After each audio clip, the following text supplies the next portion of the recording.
right. Sure. Again, I welcome everybody to Bethel Saturday Church. I'm Bishop Ronald K. Harrison Jr. Welcome to the house of Yah. TV Land, we are in service. I welcome you to the house of Yah. We're here at 118 Cheney Avenue, Jacksonville, North Carolina. Times of service, we're in main Shabbat at 11:30. We got Yahuwah study, straight the Torah on Yom Ravi. At 7, then we got beginning of Shabbat on Yom Shishi. Last night we had Shabbat service starting at 7. We had Minister Faden speak on the laws, reason why the laws, then he spoke on the laws, and it was a great study. You know, we had one of our members stayed in, and he's out today because it's hip, but he said he enjoyed the message, which I enjoyed too. It's good to get the refreshings of the laws. Like I said, a lot of people don't speak. Everybody wants to speak the repentance and salvation and Yeshua, but everybody forget about the laws. You know, y'all sure didn't forget about the laws. So we don't need to forget about the laws. The prophets always spoke the laws. Musa spoke the laws. Joshua spoke the laws. You know, and the Levites always spoke the laws to the people. So that's my job, and every minister that comes up on this pulpit is to speak the laws to Yah. You know, to refreshing us. So we go out there, you know, the Ruach HaKodesh will remind you what the laws or the statutes are about.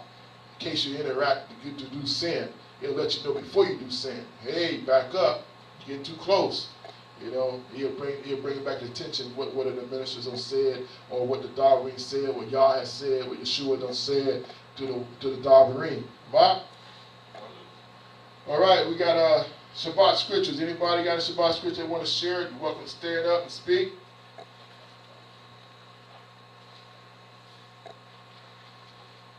All right. Nobody got no scriptures? I guess you want me to speak. I said, Yahuwah. Let's go to Mark chapter 2.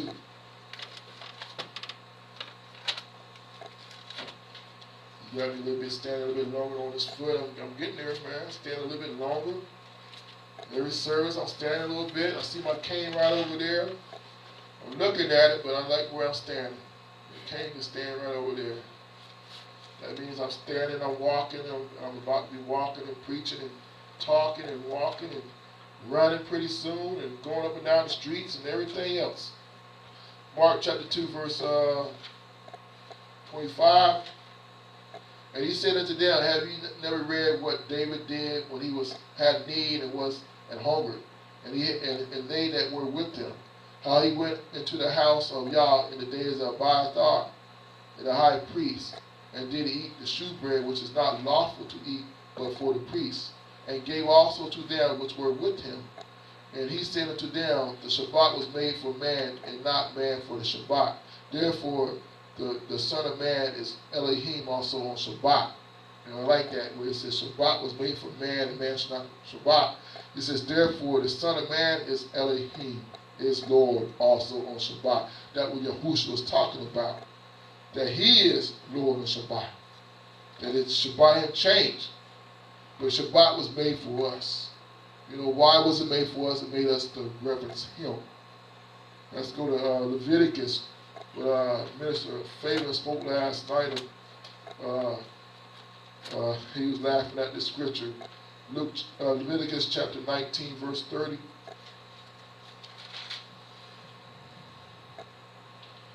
And it says right here, we're going to read the top 28 and go down.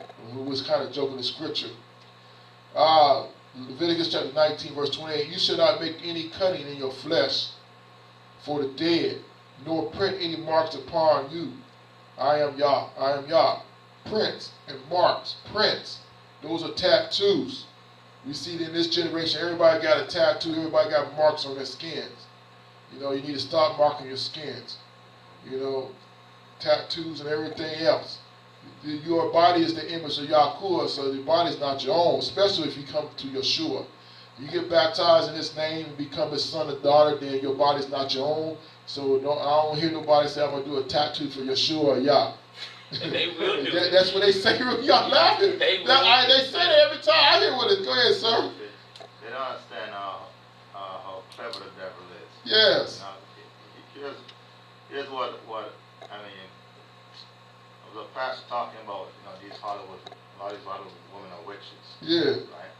You see that star on people's house when you drive by. Yeah. It's just, the American star or whatever. Yeah. It's actually a symbol for witchcraft. Right on. And it's so cleverly disguised. Yeah. Oof. And as people are beginning to catch on, what they did, they were ahead of the game. So they kind of have tattoos becoming cool. So now you see witches with a little star, little star, little star. People think it's just a tattoo, but it's a form of communication. Yeah. Right? I'm a witch just like you a witch. See my star? What's up, witch? You know what I'm saying? Yeah.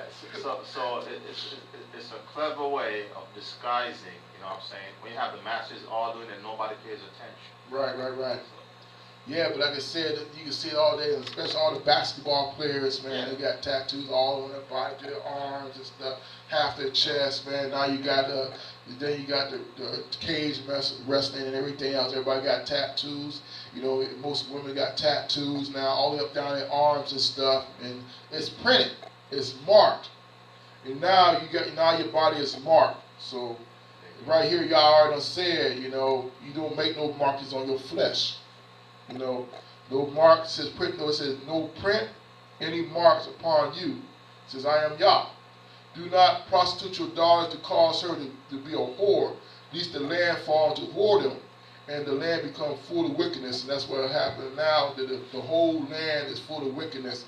Daughters been becoming whoredom's just been going on. Whoring around, be going back and forth and stuff. Now the whole land is wickedness. Just because of that. In verse 30, and this is what we're talking about. You shall keep your Shabbat and reverence my sanctuary. I am Yah. In verse 31, remember, regard not them that have familiar spirits, neither seek after wizards to be defiled by them. I am Yah. I am Elohim, your Yah. So we was talking about verse 30. Why is verse 30 in the middle of all this not to do? I guess Yahuwah still wants to remind you of the Shabbat day. That's where you're going to get your peace at. That's where you're going to get the knowledge of the law at. That's where you get the knowledge where you stay away from all this illness and this wrongness right here. The prostitution, the marking on your flesh, the seeking after spiritual guidance that's not of Yah. Familiar spirits.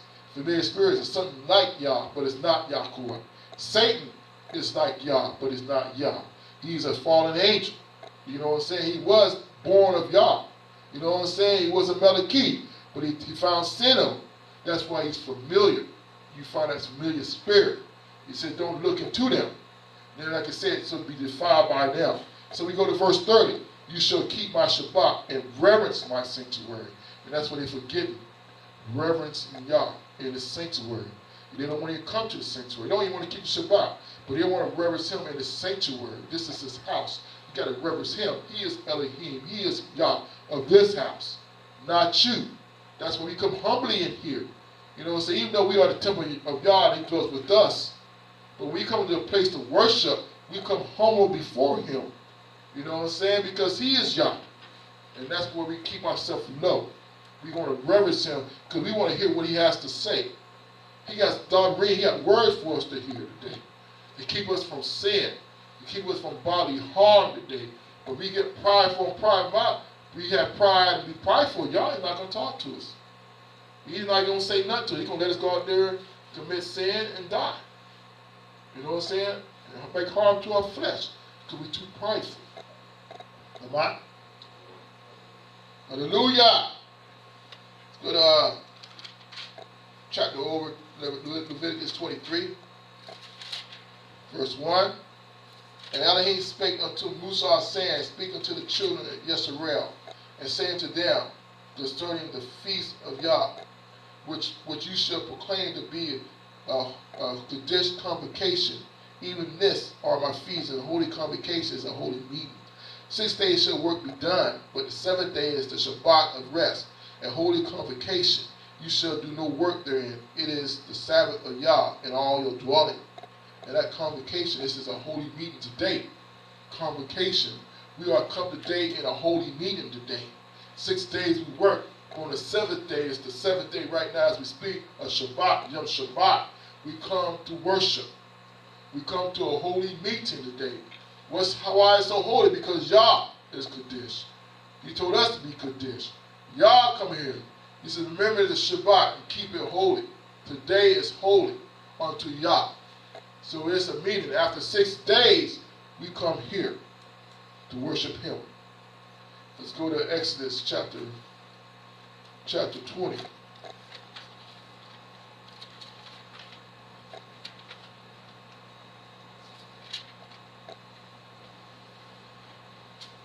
Verse 8. Remember the Shabbat day to keep it holy.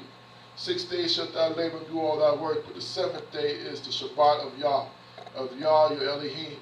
In it you shall not do any work, you nor your sons, nor your daughters, your manservant, nor your maidservant, nor your cattle, nor the strangers that within your gates. For in 6 days Yah made the Shamrim, the ruts, and the seas, and all that them is, and rested on the 7th day. Wherefore Yah blessed the Sabbath day and hallowed it.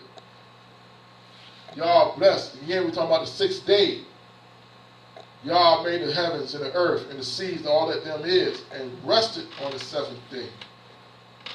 And he hallowed it. 7th day, and he hallowed it. Let's go to Genesis chapter 2.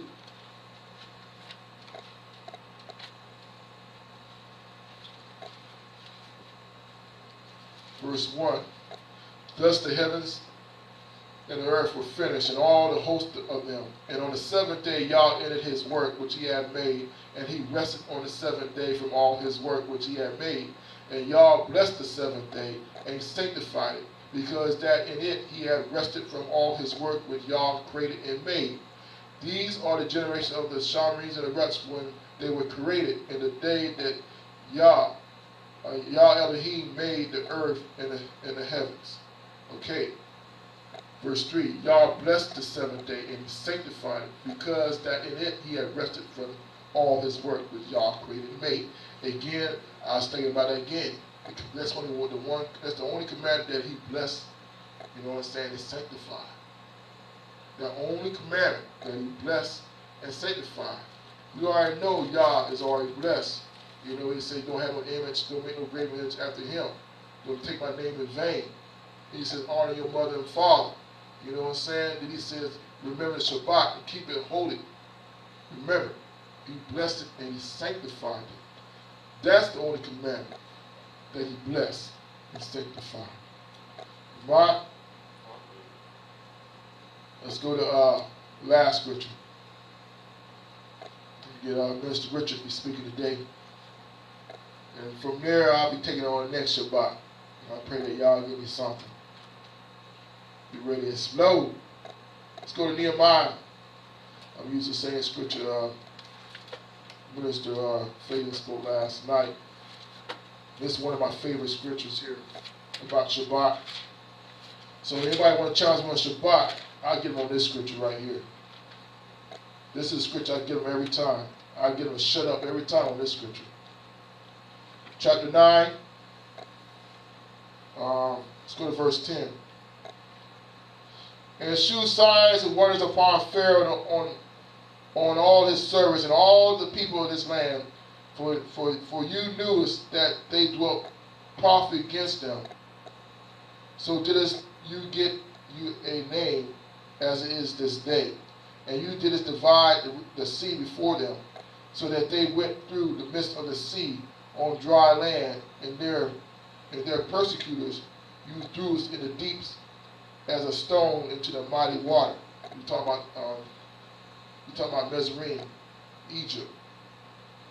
Moreover, you leadest them in the day by a cloudy pillar, and in the night by a pillar of fire, to give them light in the way where they should go. You know, that's when they're walking through the wilderness. You came down also upon Mount Sinai, and spake with them from Shamrim, gave us them right judgments, and true laws, and good statutes, and commandments. You read Exodus chapter 20, that's when he came down, you know what I'm saying, about the commandments. You know, they swore to him that we're going to keep it. Verse 14, you made us known unto them your Kaddish Shabbat, and commandest them precepts, statutes, and laws by the hand of Musa your servants. And that's verse 14. And you made us known, Yah made us known, madest known unto them your holy Shabbat. Who made known unto your holy Shabbat? Yah did. It wasn't Musa, because he gave it to Musa, the commandments, to come and tell us. He gave it by the hand of Musa. So he said, and made us known.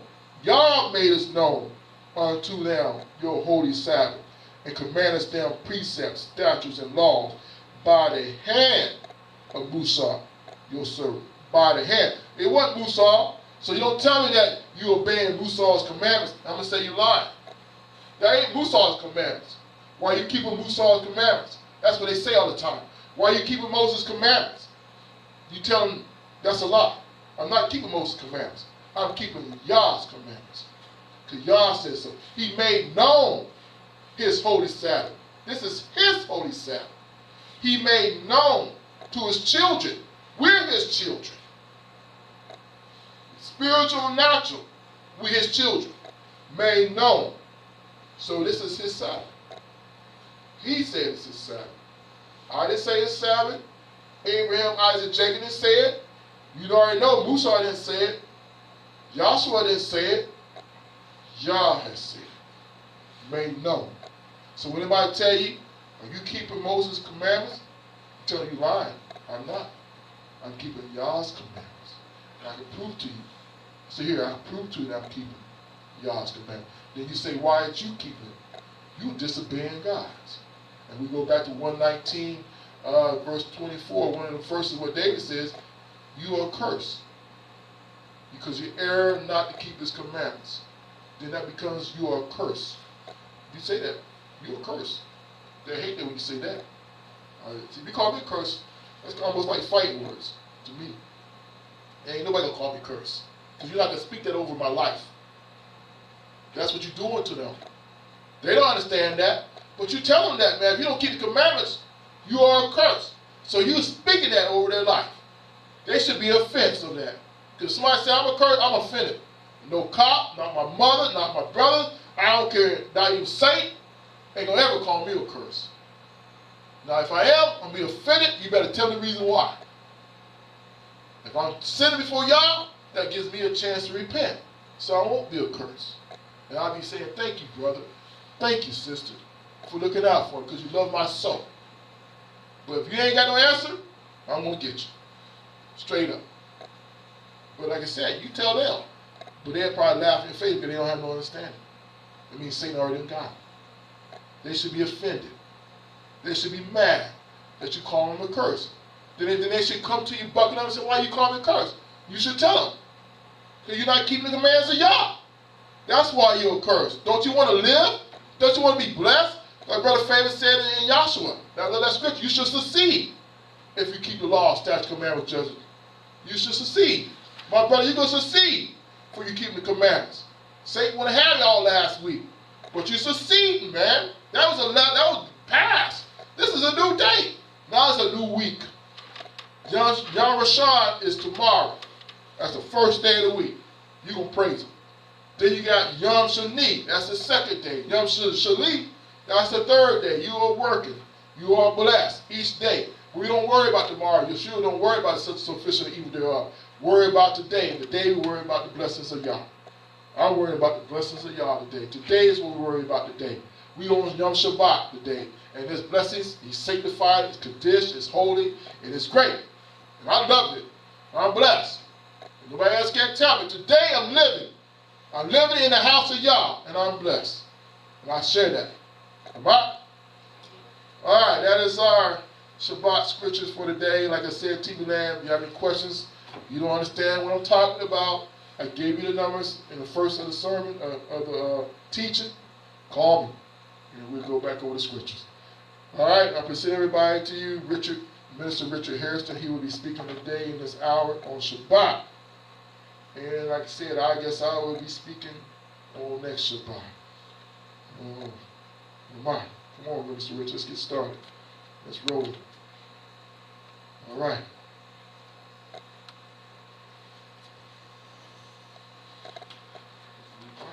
Get my sword out the way. All right. Again, I thank Yah. Praise Yah. Yah is worthy. Yah is worthy. Yahuwah is worthy. Yahuwah is worthy. Yahuwah is worthy. Boy, we're hitting his feet, boy. Go ahead. I do that too.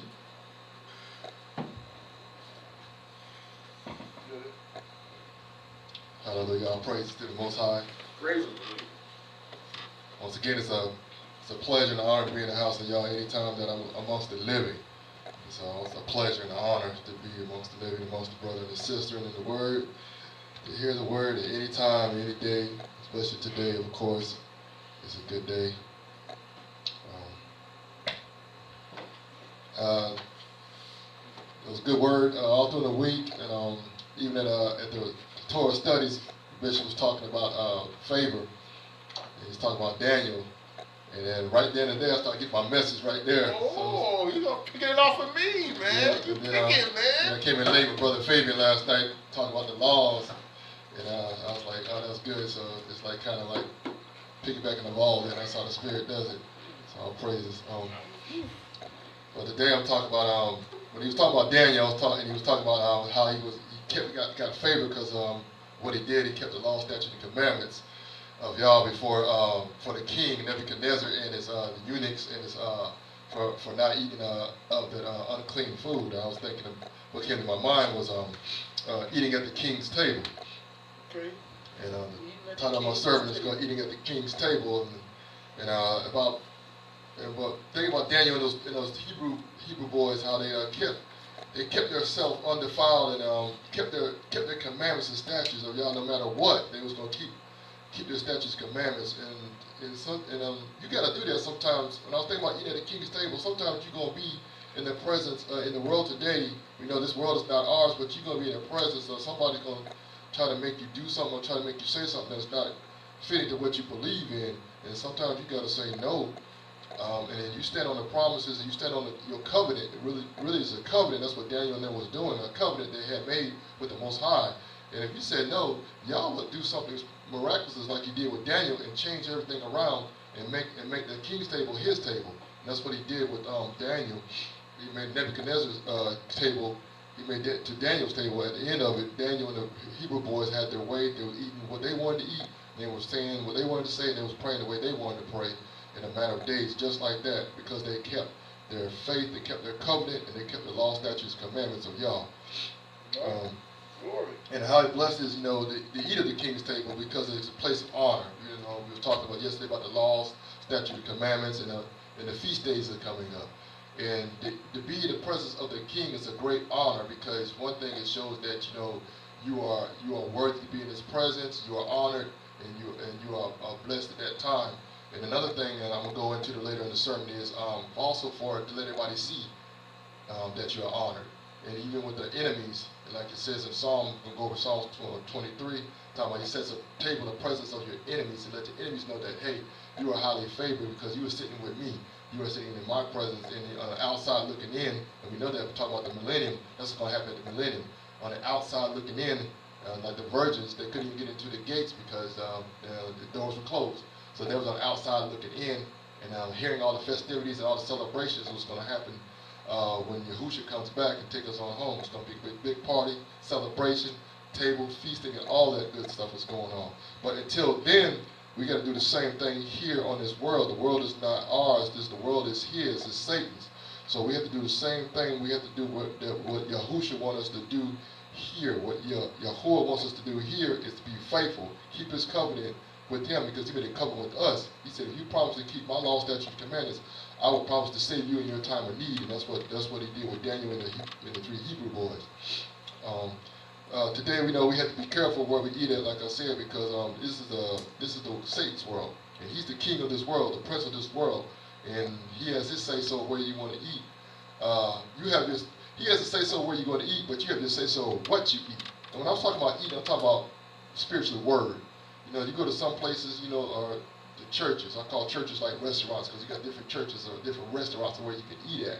Well, you got to be careful what the restaurants where you go eat at these churches because sometimes they're not feeding you what the right thing, and it's all filled with Satan. And you can't eat. I know Minister Fabian does a lot of teachings on the food, the things you take in and partake of is something it's of Satan. That's why he did a study last night on unclean things. You can't eat You cannot eat the pork. You can't eat the vulture. You cannot eat things like that. And that's what Daniel was doing. He was holding true to these things because he remembered the statutes and the commandments, law and precepts to that point. They brought it to his remembrance. He said, remember, and that's what he did. He said, we cannot eat these things, or will be abomination to us, will be a defilement to our Most High.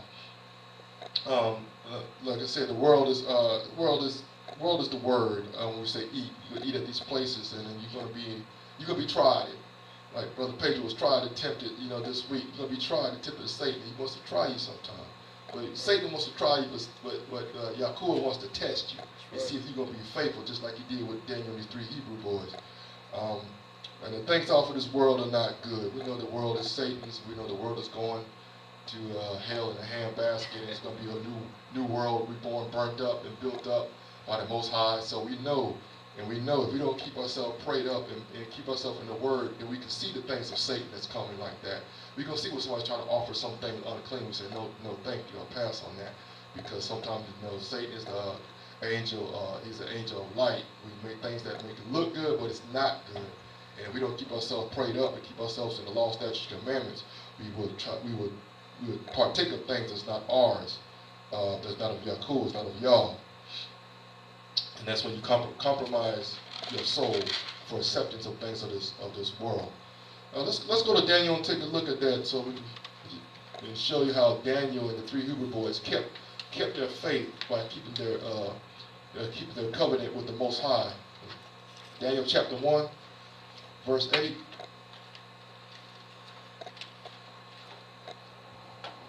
Well, let's go Daniel chapter 1. Let's go to verse 5. Daniel chapter 1, verse 5.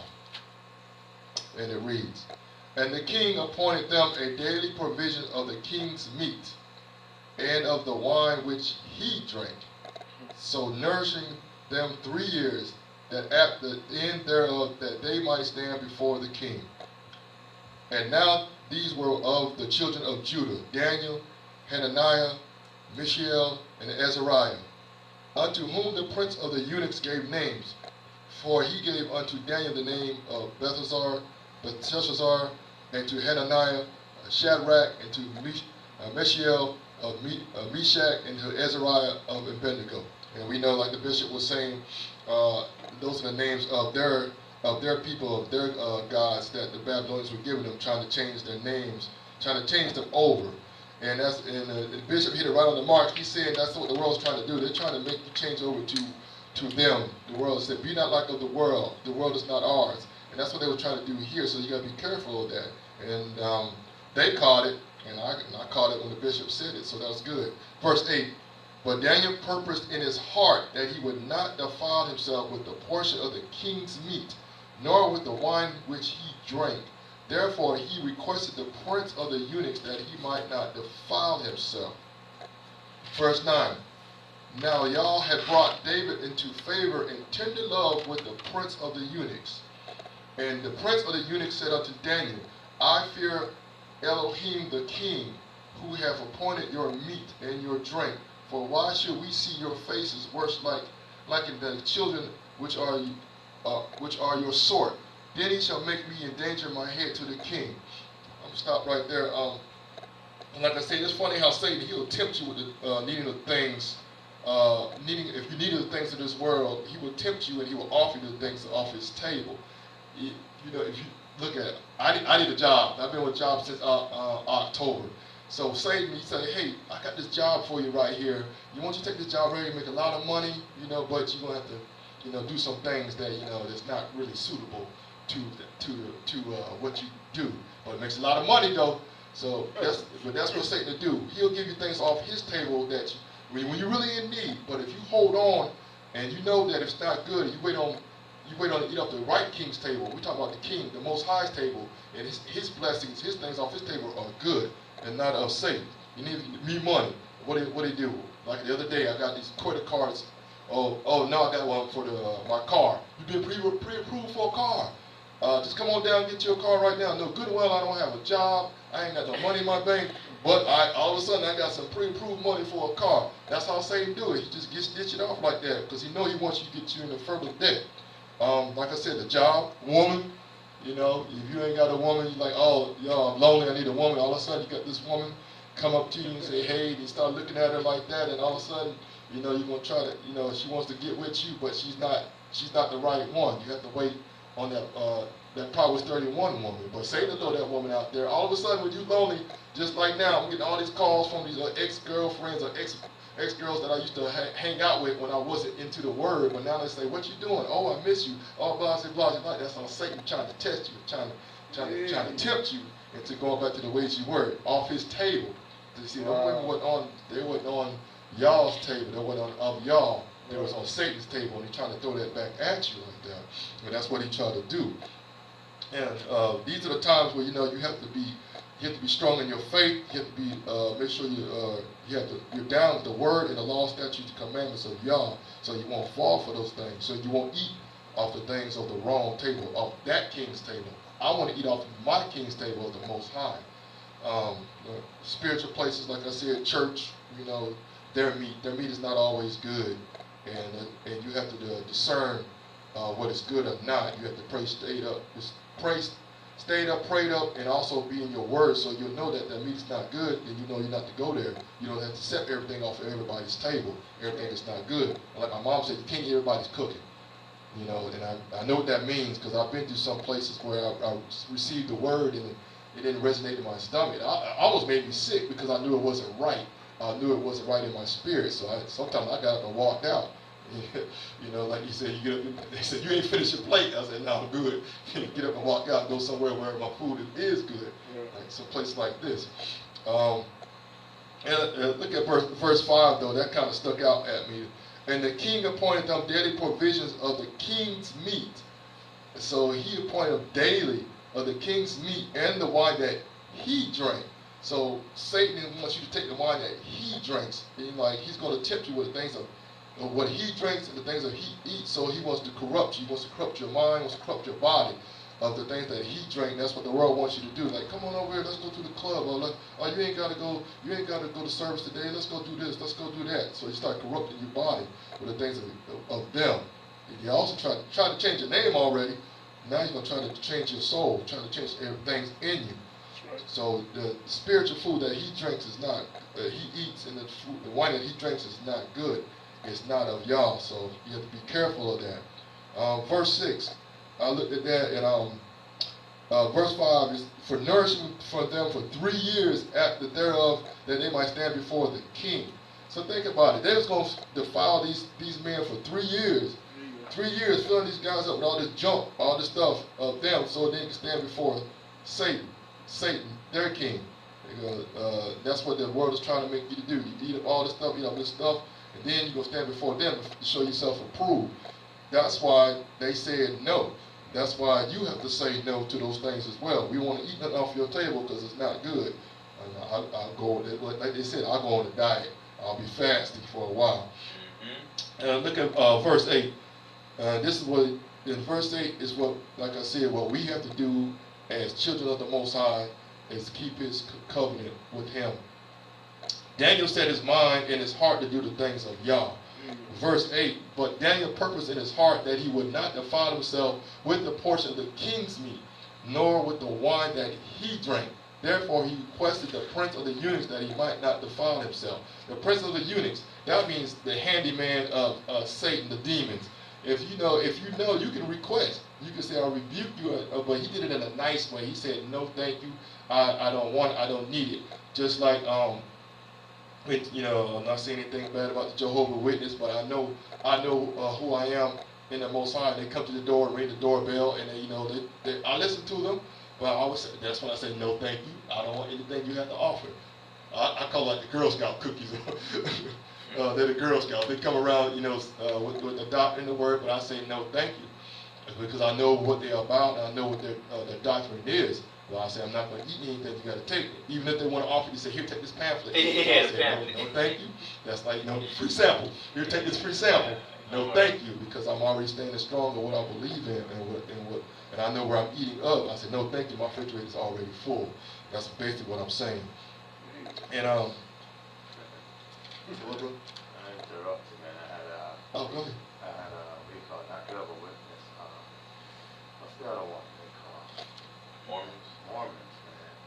Two beautiful girls came over, man. I'm telling you. That's everything I would want in a wife. They didn't dress, they dress like the way I would like women to dress and all that. And they try to get me in, man. At the time I wasn't saved or nothing, but I knew what it was. I knew the history, all that. But I just wanted to hear what they had to say, man. And I can tell you.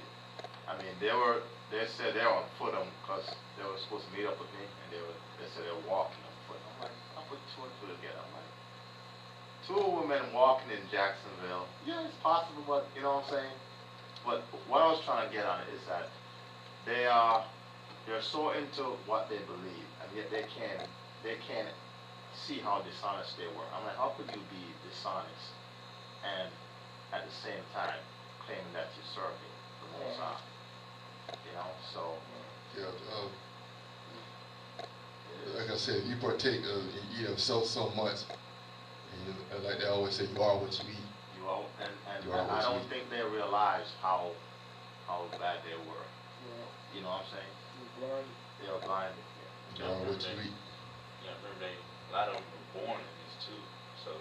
But even if you were born in it, I get what you're saying. You know what I'm saying? But it's like the level of it's like you're trying to minister to me, and at the same time I can see your dishonesty, and at the same time I'm not even. Imagine, you know what I'm saying? So.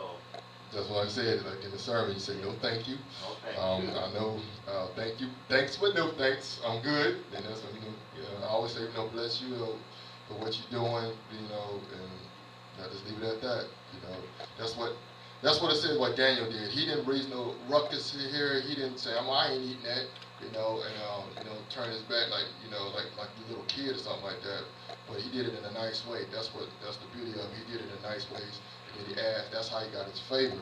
If you look at verse 15, because he did that, in verse 15, and at the end of the 10 days after the countenance appeared fairer and fatter in flesh than all the children which did eat the portion of the king's meat.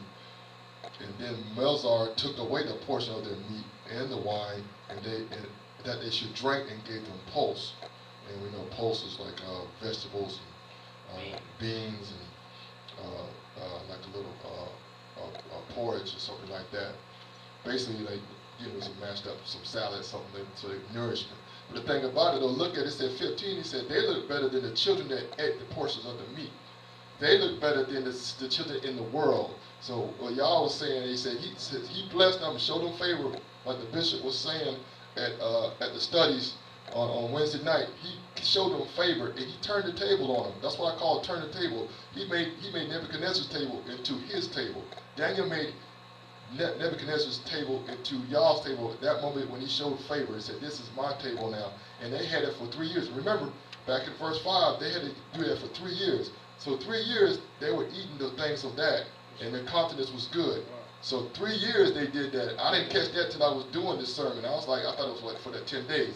He said, no, they had to be there studying for 3 years, eating that pulse, and y'all kept them because they kept their covenant with them. They kept the law, statutes, and commandments, and he blessed them for 3 years. And reading later on, he promoted them, and he blessed them and got promotions, and they were like the top 4 of the king. So he turned the tables on them. He made their table. He made Nebuchadnezzar's table his table, and that's what y'all will do if you keep this law, statutes, commandments, and you stay in the favor and keep the covenant. It's all about the covenant, and I'm gonna continue on with that. It's all about that covenant. He made a promise. What y'all said, you promised me this, I will promise you that. It's quid pro quo. Remember, I said that a couple of sermons ago. It's quid pro quo. That means this for that. Satan does it all the time. He said, you give me this, I'll give you that. But his is all lies and falsehoods. But we know that the Most High cannot lie. He said, my covenant, if you do this, and I will do this. Even if we don't keep it, he still will do it. But if you go out of your way like Daniel and the 3 Hebrew boys did, he will bless you. He will turn the tables on your situation and make it work out for your advantage, but he also gets the glory. So that's what it is when it's, one of the things talking about eating at the king's table of the Most High. And let's go to Psalms 23. And I like Psalms 23. I know we talked about it last week. But that one part of that table, thou preparest a table. And I like that part because it really stuck in my spirit when I read that. But I'm going to read the whole psalm in honor of the Most High. Psalm 23, and it reads, Yahweh is my shepherd, I shall not want. He make me lie down in green pastures. He leadeth me beside the still waters. He restores my soul. He leadeth me in the paths of righteousness for his name's sake. Yea, though I walk through the valley of the shadow of death, I will fear no evil, for thou art with me. Thy rod and thy staff, they comfort me. Thou preparest a table before me in the presence of my enemies. Thou anointest my head with oil. My cup runneth over. Surely goodness and mercy shall follow me all the days of my life, and I will dwell in the house of Elohim forever. Amen. Well, let's go back to verse 5. Thou preparest a table before me in the presence of my enemies. And that's what the gist of the sermon is, like they did Daniel. He said, he will prepare a table for you in the presence of your enemies. Yah will prepare a table for you once because he's faithful and he's just, because you keep his covenant. David was a covenant keeper, and he kept his law, statutes, and commandments. And that's what David was talking about. He said, you're going to do all that. I don't have to do a thing if I do keep my covenant with you, and you keep your covenant with me, and you'll take care of the rest. You'll lay a table out for me. You'll get, what he was saying is, Yah will give you everything you want and your desires that you need if you keep your covenant with me. If you shun for evil, if you don't take the table, things off to Satan's table. And that's what David did. He didn't want none of that stuff. He did, he sinned a couple of times, but he repented. But Yahuwah gave him everything that he needed. I looked at, I like what that says, before me. And that stuck in my spirit too. Before me, it means just for me. He said before me means just for me, and it means also before I was even born. If you look at it, it says, thou preparest the table before me. That means before David was even in the presence, even of being a king, Yah had already set a table for him. That means he already put him in high places already. Because if you read Jeremiah chapter 1, verse 5, you don't have to go there, I'll just read it. It says, before, that's that word before again. Before I formed thee in thy belly, I knew thee. And before thou camest forth out of the womb, I sanctified thee, and I ordained thee a prophet unto the nations.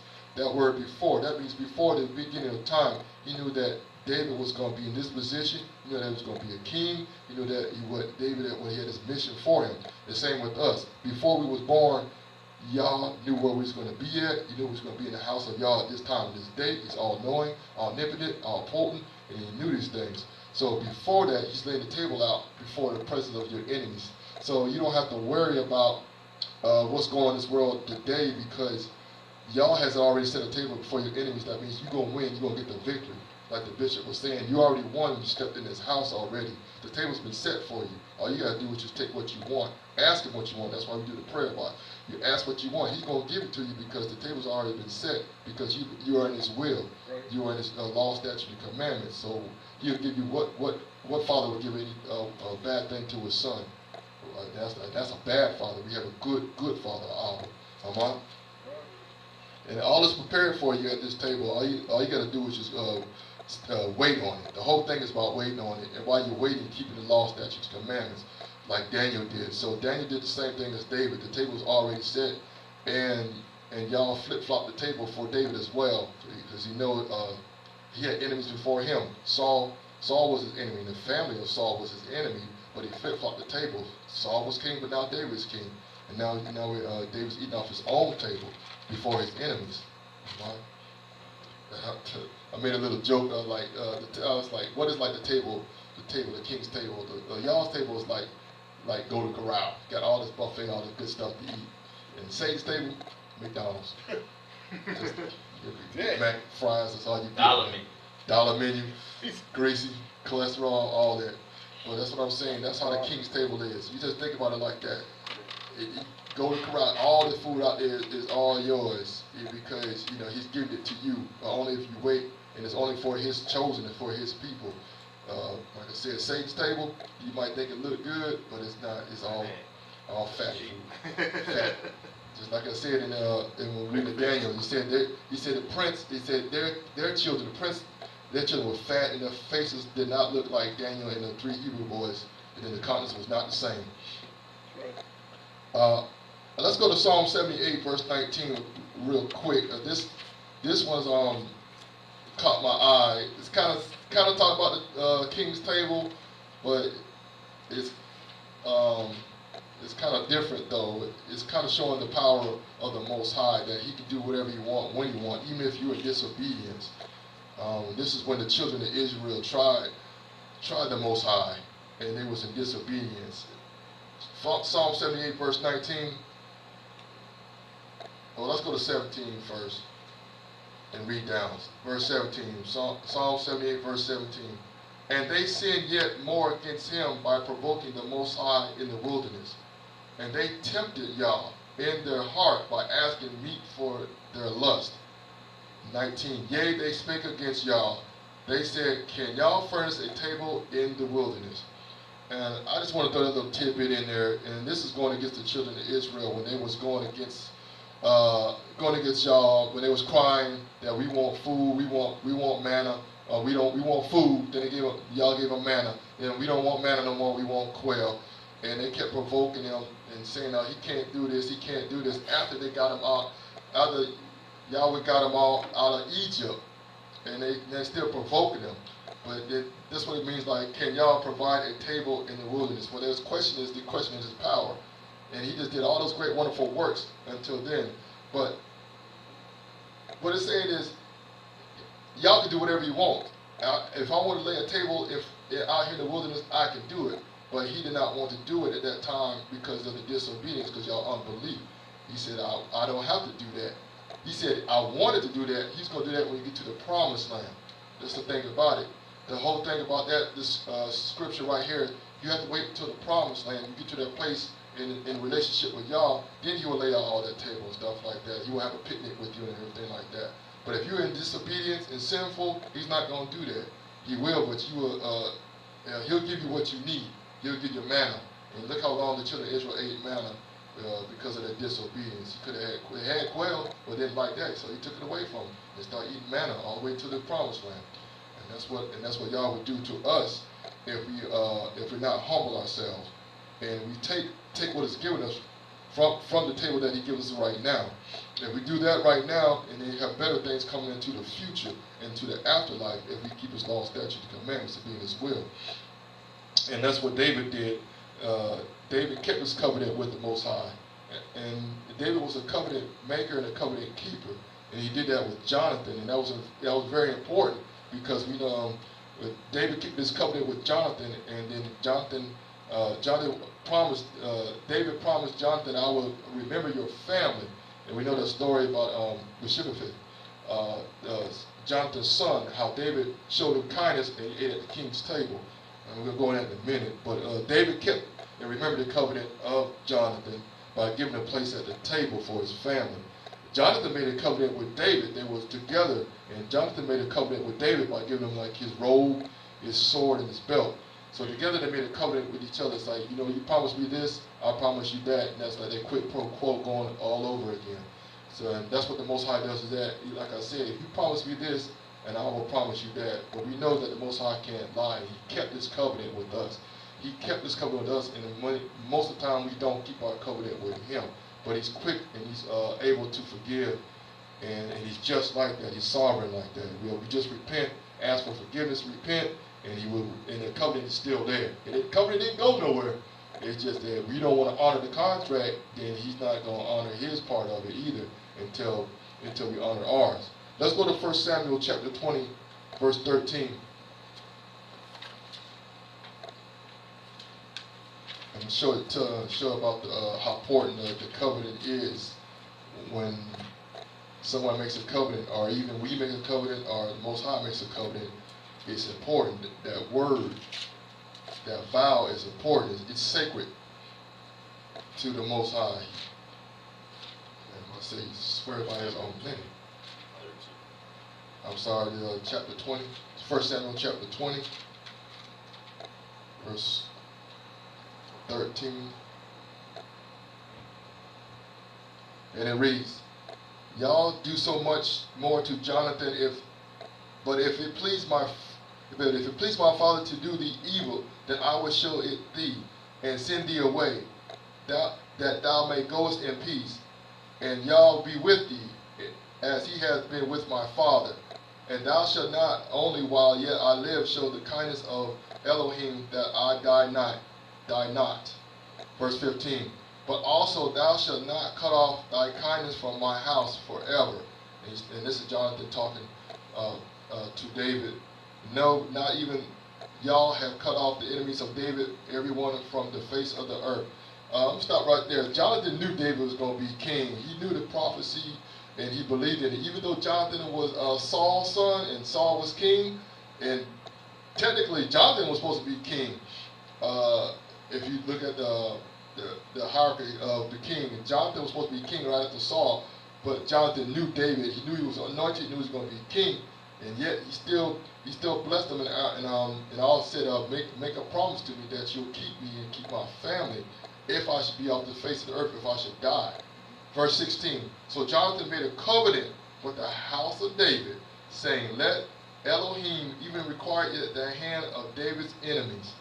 And Jonathan called David to swear again, because he loved him. For he loved him as he loved his own soul. So go back to 17. So Jonathan made a covenant with the house of David, saying, let Elohim even require it even at the hand of David's enemies. And that's like Jonathan being us. We make a covenant with the house of David. And that's what we do. We made a covenant with y'all, saying that I will be your sons. If you be my Abba, I will be your son. And everything that your law, statutes, your commandments, I will keep. And that's what a covenant is. Right then and there, he made a covenant with the house of David. So because he knew the house of David was going to reign forever. That's right. So he knew. And like I said, he knew he was going to be the next king, and he wanted to show that his family would be under the graces of the new king.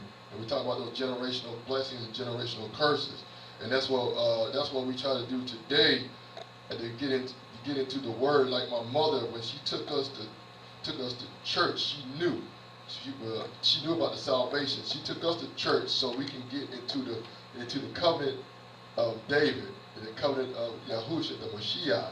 So she knew. She wanted her whole family, and that's my prayer too. That's what I pray in that prayer box. I pray every week that my family come to the saving knowledge of Yahushua, the saving knowledge of the Mashiach, so they can be saved. I can't do anything for them. All I can do is pray and also give them the word. But maybe my prayers will be answered from above, and they'll come into the saving knowledge. And what he would, this was like a plea. Just like the robber did on the cross, I thought about that, dropped in my spirit. The robber did on the cross, the thief, when he did it to Yahushua, he asked, he said, remember me when you come into your kingdom. That's basically what Jonathan was saying, remember me and my family. And that's the same thing that the robber did on the cross. He was saying, remember me, Yahushua, when you come into your kingdom. That means he's showing faith, that he understood that he was the Savior. That's what Jonathan did to David. He understood that he was the king. He was the next king. And Yahushua, we know the story that he said, in this day that we'll be in paradise. That means he accepted that, and Yahushua made him a promise. And that's what that robber is now to this day.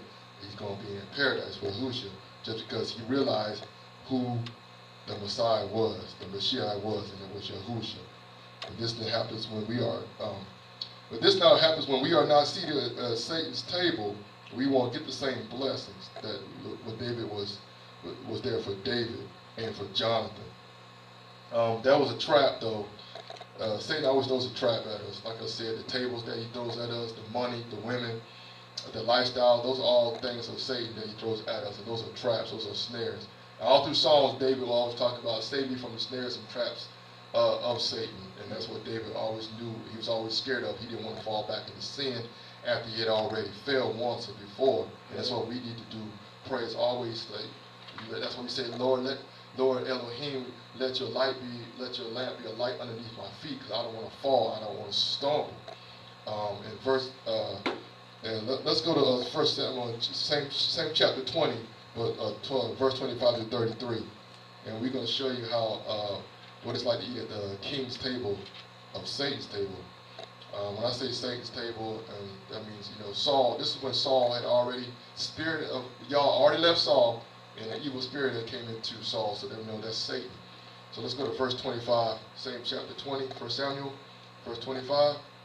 And the king sat upon his seat, and as at other times, even upon the seat by the wall, and Jonathan arose, and Abner sat by Saul's side, and David's place was empty. Nevertheless, Saul spake not anything that day, for he thought something hath befallen him. He is not clean, surely he is not clean. And it came to pass on the morning which was the second day of the month, that David's place was empty. And Saul said unto Jonathan his son, Wherefore cometh not the son of Jesse to meat, neither yesterday nor today? And Jonathan answered Saul, David earnestly asked leave of me to go to Bethlehem. And he said, Let me go, I pray thee, for our family have a sacrifice in the city. And my brother he hath commanded me to be there. And now, if I have found favor in thy eyes, let me get away, I pray thee, and see my brethren. Therefore he cometh not unto the king's table.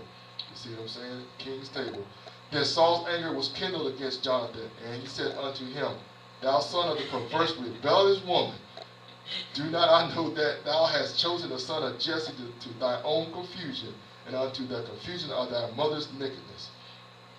For as long as the son of Jesse liveth upon the ground, thou shalt not be established, nor thy kingdom.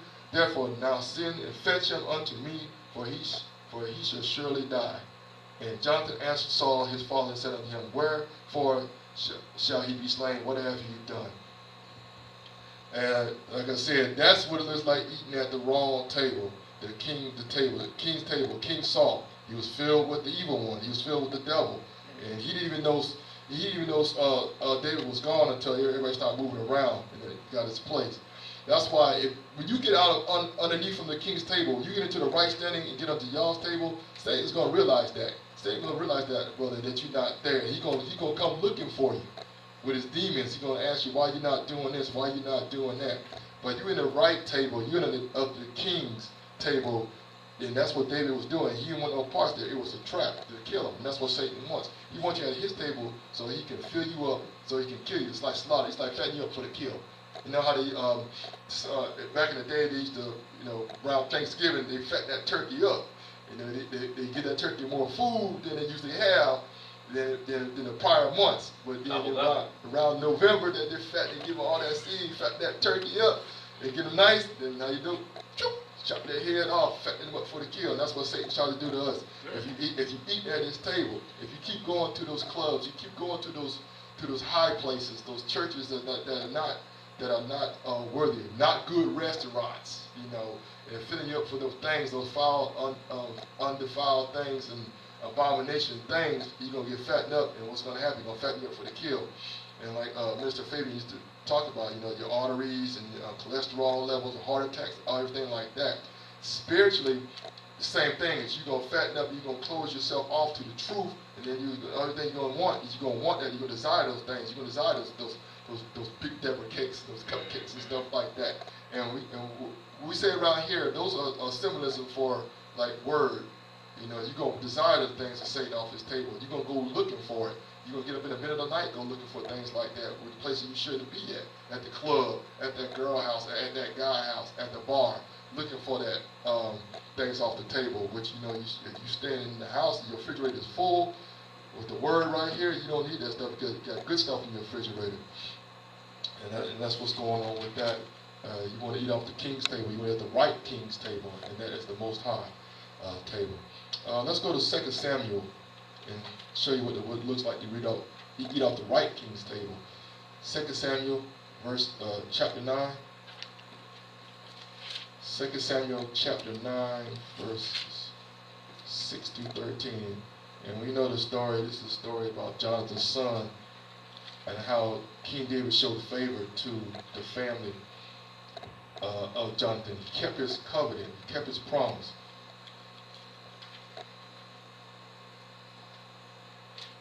Second Samuel, King's table. 2 Samuel chapter 9, verses 6 through 13. And now when Mephibosheth the son of Jonathan, the son of Saul, has come unto David, he fell on his face and did reverence. And David said, Mephibosheth. And he answered, Behold thy servant. And David said unto him, Fear not,